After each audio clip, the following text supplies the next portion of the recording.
Hello and welcome to the Beyond Borders podcast. So glad that you could join us once again. I'm your host, Neil Howard, and we're going to be talking with Richie Tendencia, founder and CEO of CSV Now and CSV Now Philippines. Welcome to Beyond Borders. Richie, thank you so much for lending us some of your time. Thank you for the invitation. I'm honored to be on the podcast. It's my understanding that you've been involved in some pretty big acquisitions and mergers. What would you categorize CSV Now as? What type of a service, what type of a company is it, and how did you get involved with it? Yeah, so CSV Now is, it started off as a consulting firm, primarily on the recruiting front.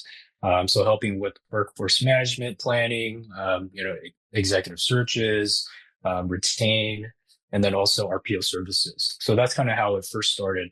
Now, over the last few years, it slowly but surely then evolved into what we are now, which is a BPO company or call center, as most people are more familiar with, where we're focused in servicing mainly U.S. client base in terms of reducing their costs for their customer experience by over 50% on average and increasing their NPS scores along with that. Now, when you're talking about reducing cost over 50%, how are you able to accomplish such a reduction in cost for your clients? Yeah, that's a great question. Thank you for asking that. It's a very common question as well. But, as we all know, offshoring is quite popular for, most US based companies. The labor market compared to the US is much, much lower in terms of cost. And the reason why most companies do this is one, they want to maintain not only just the quality, but also reduce their costs overall.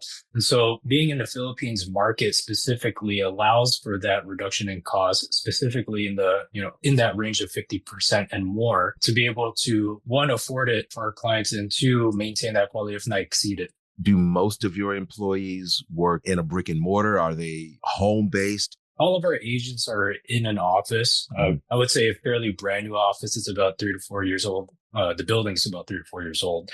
And for me, my main focus when doing business with people or other organizations is that I'm not going to skimp out on anything to make sure that the service that we offer is top notch. So if that means digging into my own profit margins, then so be it.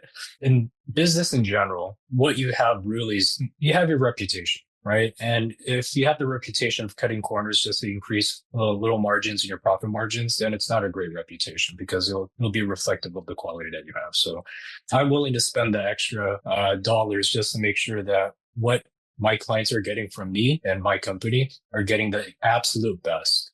What are your employees getting from you? How are you keeping them happy and enthusiastic about providing these services? Well, we definitely pay competitively, which isn't cheap, right? Because, the BPO industry in the Philippines is quite expensive. I guess the question would be like, why would people want to work for me than everybody else? Well, we're building a culture, right? And as cliche as it sounds, the industry is pretty well known for having a toxic culture in terms of the BPO world. So what I've done is I've taken a lot of the learnings and experience I've had working in Silicon Valley tech industry, and then adapting that and applying it to the Philippines BPO industry, which I thought, one, it's like, this is pretty risky.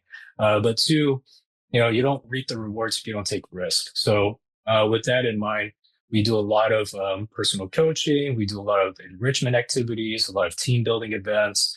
We create and nurture an environment of openness and transparency with the entire company. So that in itself goes a long way. And we actually have a lot of good responses from our employees when we send out our weekly surveys about like how they feel about things, what are things that we can improve. They really feel like they're being heard.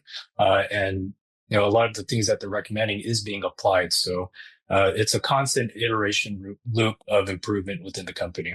As far as the size of your clients, does it matter whether it's a small company or do you normally want a larger client? Do you have the ability to accommodate huge companies or, small companies or anything in between? What is your specialty when it comes to the size of your clients?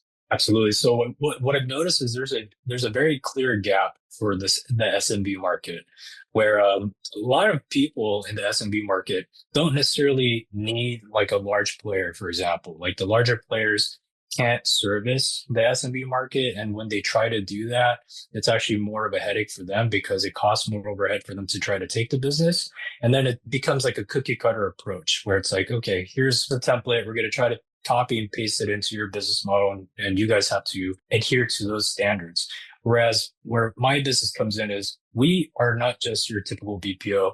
Think of us as like, you hire us to build you out an extension of your company, right? So completely customized. You're part of the entire recruiting process of the people that are coming in. You run the show. We just help manage it. You don't have to worry about the overhead. You don't have to worry about the infrastructure. You don't have to worry about labor laws or any of those things that come along with hiring people overseas. We do all of that work for you.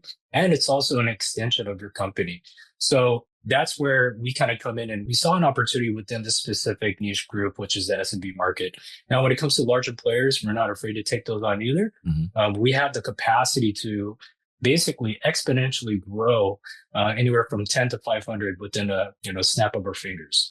We have a facility that allows us to basically triple, quadruple the size of our agents if need be. So things are going great with a potential client. Things are moving forward. And the client says, what about a test drive?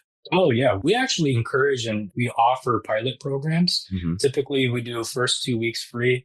But prior to that, say, for example, if a client they already have a BPO vendor that they're working with now, what we offer is a free audit. So one of our advisors, he's a former JD Power and Associates contact center auditor. So he typically is sent out to go check out these vendors and audit their operations and see what they need to be improved on. So if like you have someone already and you're looking for a new vendor, we offer a free audit. Now, if you're just getting into the market of like, okay, you know what, maybe I should start outsourcing, or I've never thought about offshore outsourcing, then we do the whole education piece. We have a really comprehensive meeting. We find out what your pain points are. We build out a strategy on what makes sense. So that way it works for both parties. Is there anything that you'd like to add for our listeners? And then give us contact information where we can reach out and learn much more about CSV Now. Yeah. The way I like to look at, doing business or just the BPO industry in general is like, there's a lot of education that needs to be done. I would like for the listeners to know that I take a lot of calls, mainly just to educate people on like what to look out for, how to analyze or even assess a call center or BPO company. I feel like those things in general should be like the very first step before just diving both feet into the water. In terms of like contacting me, you can always reach out to our email, contact@csvnow.com for any general inquiries. We do a really good job at responding within an hour of every email. And then if need be, it gets escalated to me, and then I can probably go on and take a meeting for any further, more specific questions I can help answer. And the website? Website is www.csvnow.com. Great. Richie, I appreciate your time. Thank you so much for joining us here on Beyond Borders, where we talk about some of the ins and outs, ups and downs of BPO. Thank you so much. Thank you.